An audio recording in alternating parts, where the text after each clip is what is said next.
भंडारा शहरातील ST डेपोमधून ST reverse घेत असताना दोन बापलेकांचा मृत्यू झाला आहे। मृतकाचे नाव रोहित खेडकर 35 वर्ष व त्याचा 3 वर्षाचा मुलगा रौनक याचा देखील मृत्यू झाला आहे। रोहित हा रोजचे पाणी वाटप केंद्र चालवत होता।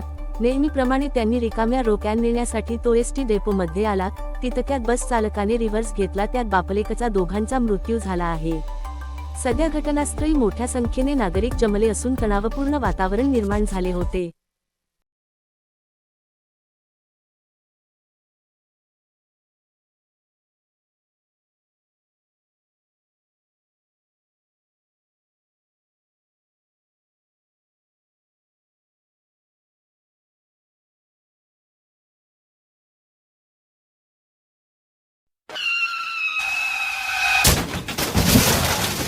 आता गाडीवर मोबाईल नंबर नाही तर इमर्जन्सी QR कोड लावा, जे तुम्हाला अडचणीच्या वेळी मदत करेल।